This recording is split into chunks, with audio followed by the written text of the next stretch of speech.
Well, I guess after we get to Virginia Tech, we need to talk about LSU, who will be on the Gamecock schedule this year. That game is at LSU this year. First things first, Alex, LSU has a pretty interesting, I think, first 5 games of the season before they play South Carolina on October 11th.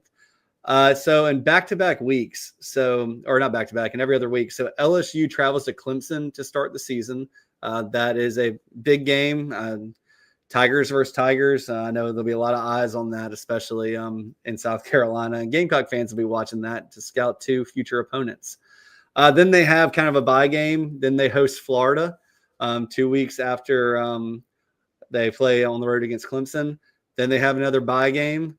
And then they travel to Ole Miss. And then they have a bye week before the Gamecock game, which they have scheduled the Gamecocks for homecoming. So, Alex, just your thoughts on what LSU could even be by October 11th.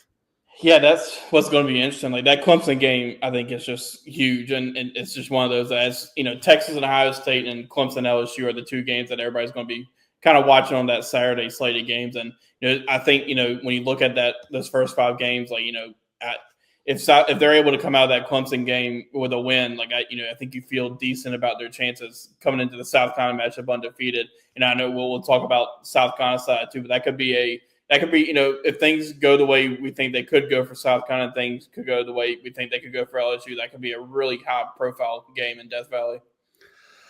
It'll be interesting. We already know the Gamecock schedule that we've talked about in the last couple of episodes leading up to this. We've kind of circled that at Missouri game. Well, Virginia Tech first, got to win that one, and then at Missouri as a game that can really turn the tides for the Tigers and the Gamecocks. But then October 11th, I found this interesting, Alex. I buy this every year. It's the only media magazine, preseason magazine I buy. I get Phil Steele. I know that Gamecock fans have mixed opinions on Phil Steele. It basically depends on where he has the Gamecocks ranked in the preseason, whether they like him that year or not. But, hey, that's the same thing for me and you, Alex. Yeah. How are we doing today in Gamecock's eyes? But just looking at it, here's how LSU stands in its preseason all-SEC teams. First team on offense, they have quarterback Garrett Nussmeier and wide receiver Aaron Anderson. They got nobody on the second team offense. On the third team offense, they have running back Caden Durham, and fourth team offense, none. So what stood out to me, Alex, is no offensive lineman for LSU ranked anywhere near his preseason top 4 teams.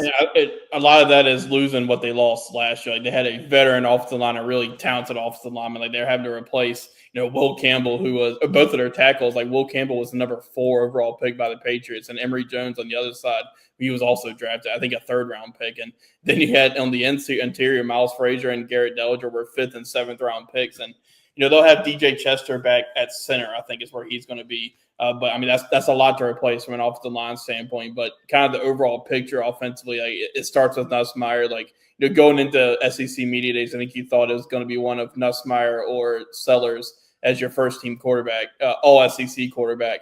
But obviously Sellers got it. But he's also, you mentioned, got some weapons around him too. Aaron Anderson's really, really good. A guy that I think maybe a little underappreciated too from a national perspective. But they also got, Nick Anderson from Oklahoma, who I think is really intriguing. He didn't play last year. He was one of the, I think 5 or 6 Oklahoma wide receivers that were injured throughout the year, but he had 798 yards last year or 2 years ago for Oklahoma. And I think, Carolina fans are, very, very familiar with Berrien Brown from Kentucky. Like he was one that, had really a few really good years there, and interested to see kind of when he gets a new opportunity, how he performs there because I think he's got all the talent in the world too.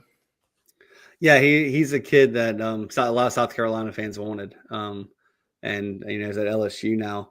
But just no offensive lineman. We'll see how they do. Obviously, LSU always recruits well. But this was what was even crazier to me, Alex. You look at LSU, and lately it's been about their offense, and their defense couldn't stop a nosebleed. But for a number of years, it was LSU's defense and the defensive line, especially, secondary as well. Pretty much every position group there. But on defense with Phil Steele, they do have a first-teamer, linebacker Whit Weeks, a second-teamer linebacker Harold Perkins. Gamecock fans might remember that name. A third-team safety in A.J. Halsey, and nobody on the fourth team. So, Alex, as we go along the lines of scrimmages for LSU, nobody that's getting any preseason pub.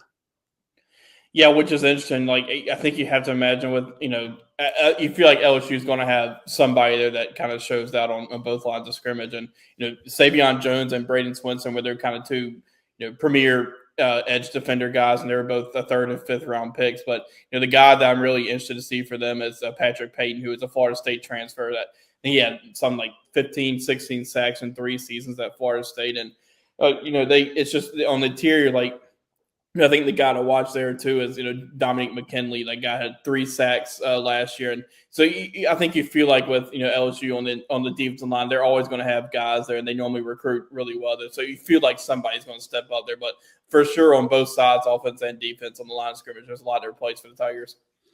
Yeah, and when you look at Phil Steele's position group rankings for the SEC, he has LSU number 1 because he thinks Garrett Nussmeier, who he has him as his first teamer. For your records, Lenore Sellers the 3rd teamer, and Arch Manning's the 2nd teamer, and then John Mateer, who we're going to talk about in a second, is the 4th team with Phil. But so he has quarterback ranked number 1 in the SEC, running back 6th, pass catchers number 1, offensive line number 12.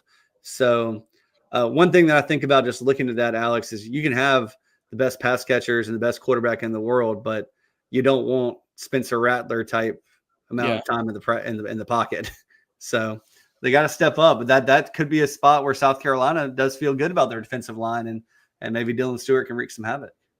Yeah, I think that is kind of the one question you do have for LSU is on that offensive line. Like, you kind of mentioned, like, with Nussmeier, like he's mobile enough to get away from pressure, but I mean, maybe not from obviously not a Lenore Sellers type, but if you're getting pressure on, that's going to make them tough to get to those talented receivers. And I didn't mention, but Caden Durham, he's really good too. Like, I was a freshman last year and really good running back for LSU. So that's kind of the question I think a lot of people are going to have for LSU is what they look like up front on both sides. Yeah, no, you look at the defense. I do like when Phil does this. And I should have bought the magazine earlier, guys. Sorry. I'm just getting into football shape. But he has LSU ranked 7th at defensive line, 3rd at linebacker, 7th at defensive back, and 11th in special teams. So it looks like an opportunity the Gamecocks will have to – they'll probably have to outscore LSU at LSU. But last year it was no different than Williams-Brice. Basically, the team who scored last won the game. Not necessarily at the last second field goal or anything like that, like Gamecock fans have hoped to force overtime. But the last team that scores is going to win this one. Look, last season, South Carolina probably could have handily beat LSU at different points of that game. I'm not a big blame the refs guy at all. It doesn't matter what sport. They're doing the best they can. But that was the one time in my life watching that game, I really did think the fix was in at different points. I just couldn't comprehend the decisions that some of the referees were making. But what happens this year? Well, Alex, it's a flex game. So Gamecocks have a lot of those this year, which usually means you're a pretty good team, at least in the preseason. I think you have to imagine with it being an LSU home game, like the odds of it being a night game are pretty high, especially because, like we talked about earlier, what the game could be with what could be on the line. But I feel like LSU, they're always going to get night games there. Yeah, and look, it doesn't matter if the game's – so for the flex window, again, that can be 3:30 to 4:30 p.m. or 6 to 8 p.m. for kickoff. It doesn't matter. The end of the game is going to be under the lights in Baton Rouge, and that's going to be a crazy, crazy, wild environment. And excited for you to get to go to that one this year, Alex. But I just look at this, and I'm not going to give predictions. I'm going to get away from predicting the rest of the season because we're going to have a show on that. We'll have all our predictions. But what I am going to do is, if I had to set that line right now, Alex, I would set it at LSU minus 5.5. That's exactly the number I was going to say. 5.5. Yeah, they're going to give Gamecocks some respect, but at the same time, last year's game came down to a field goal. Lenore Sellers completely healthy. I would say minus 5.5. I think that they're gonna want to. The Vegas is going to want to make bettors earn their win. So 5.5 is a good number for that. If we're just talking spread right now, Alex, I would probably take LSU minus 5.5 if that was the spread today. I just think that there's more proven playmakers on offense than there are for the Gamecocks outside of Lenore Sellers, and that would scare me on the road in the real Death Valley. Yeah, absolutely. I mean, LSU. I mean, this may be one of the better rosters that Brian Kelly has, just because we talked about what they did lose on those lines of scrimmages and how that is very important in the SEC. But they bring almost all of their top weapons back offensively and got some, those defensive backs. Ashton Stamps is really good, and he's back this year at cornerback for them. And then I really like LSU's defensive coordinator Blake Baker. I think you mentioned him just a little while ago. He's really good. You saw what you could do at Missouri, and now having a second year under him, I think LSU's defense is going to take a step forward. Yeah, and I reserve my right to change my opinion on this after I watch LSU play Clemson, Florida, and Ole Miss, and then obviously watch the Gamecocks play. I reserve my right to change my opinion, but right now I'd probably take LSU minus 5.5. So Oklahoma, Alex, this is the next one. That's October 18th, and October 18th, it's going to be in Columbia. It's going to be the State Fair game, and it's going to be this is definitely going to be an afternoon game. I think it's the 12 to 1 p.m. window. So if you want to hit the fairgrounds for parking, you're not going to be able to this year. So find another parking spot if you want to tailgate. I really think that this just is a weird matchup. It's going to be so different than last year, Alex. Last year, Oklahoma couldn't score points. Then their defense gave up the 10th most points in the SEC, but only gave up the 5th most yards per game. So how does that happen? Well, South Carolina helped that happen when they scored 2 defensive touchdowns in that game and made the game effectively over 6 minutes into it. Probably the most boring game I watched in totality all of last year was that game outside of the first 6 minutes. I didn't know what to do with the rest of my day. My wife was trying to give me a honey-do list. I was like, but the game's on. Yeah, there just wasn't much offense in that game both ways. Like South Carolina won with they scored their first touchdown off that and Nick Warrior interception, and got the rest of those points defensively. And they had their moments offensively too, but it just wasn't both sides. Wasn't a whole lot going offensively, but the defensive plays were pretty exciting. Yeah, and Tonka got into the end zone. Always fun to watch big men in the end zone. But this year Oklahoma does welcome John Mateer. We've talked a lot about him.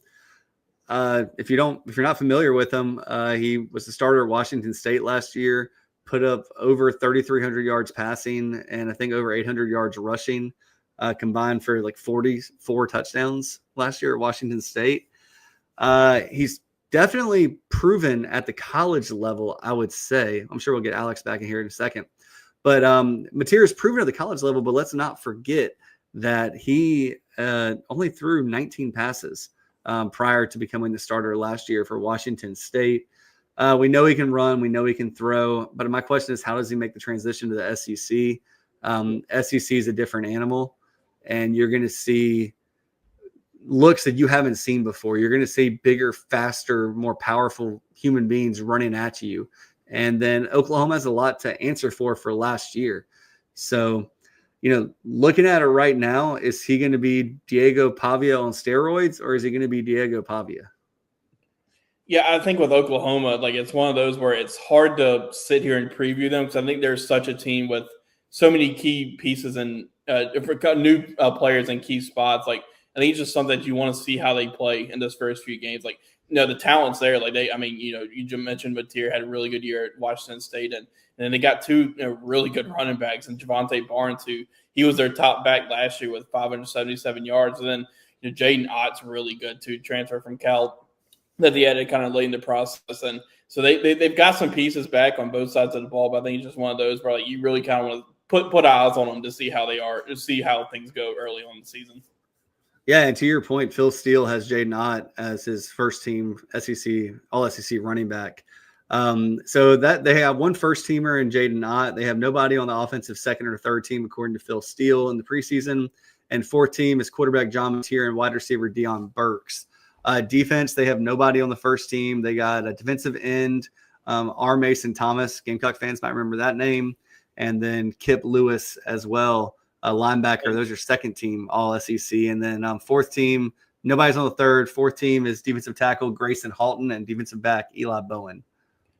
I kind of think we'll learn a lot about Oklahoma in week 2 when Michigan comes to Norman. That's that will tell us a lot about both teams, actually. But I think we'll learn a lot about Oklahoma there. And there'll be so many games there that you want to watch before they get to Carolina, with that Auburn game and obviously with the Red River rivalry with Texas. But I'm really interested in that Oklahoma-Michigan game, especially be with a home game. Like, feels like for Venables, it's almost a must-win.